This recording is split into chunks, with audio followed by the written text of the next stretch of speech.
S Hossain Ahmed sir, তারপর আমি আন্তরিকভাবে অভিনন্দন জানাই, তার সুস্বাস্থ্য দীর্ঘায়ু কামনা করি। এই বক্তব্য এবারে আমরা অনুভূতি কিছু শুনবো আমার বন্ধুর প্রতি, আমার খুব প্রিয় ভাই এস হোসেন আহমেদের কাছ থেকে। আমি সর্বপ্রথমে আমি উপস্থিত যে আমার আপনজন সজ্জন মণ্ডলী এবং এখানে আমার গুণীজন বর্দা আছেন, সবাইকে আমার আন্তরিক শ্রদ্ধা জ্ঞাপন করি এবং আমার প্রাণ আমার ভাষায় যে সাহিত্য চর্চা চলে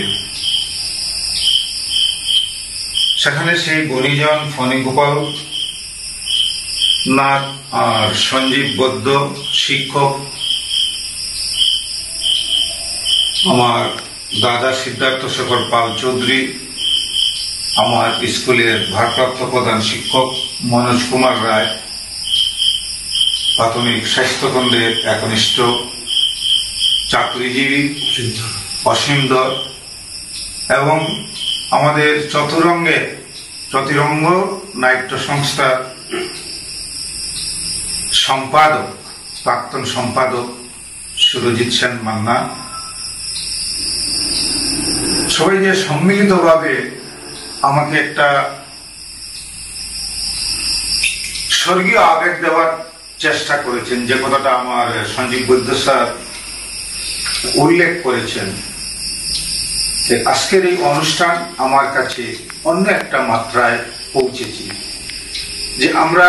সমাজসেবা বা সামাজিক আমাদের যে দায়বদ্ধতা আছে, সেই কাজগুলি আমরা করে যে তৃপ্তি পাই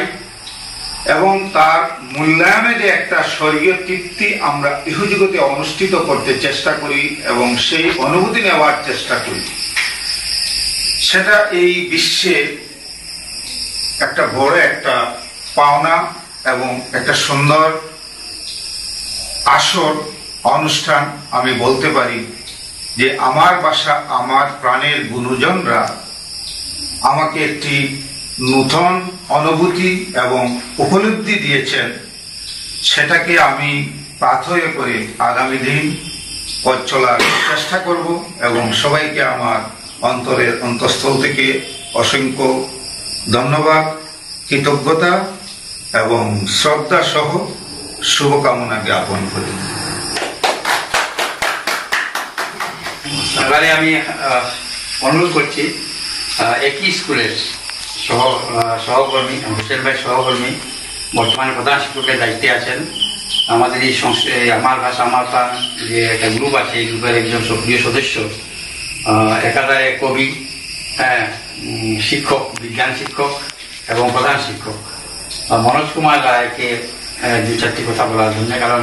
ওরা খুব পাশাপাশি থাকেন, একই স্কুলে আছেন, তো বেশি অনুভূতি আমরা অবশ্যই আশা করতে পারি মনোজ কুমার রায়ের কাছ থেকে। আমি খুব ভালো বক্তা, সবাইকে আন্তরিক শুভেচ্ছা জানিয়ে আজকের এই সুন্দর সভায় আমাদের প্রিয়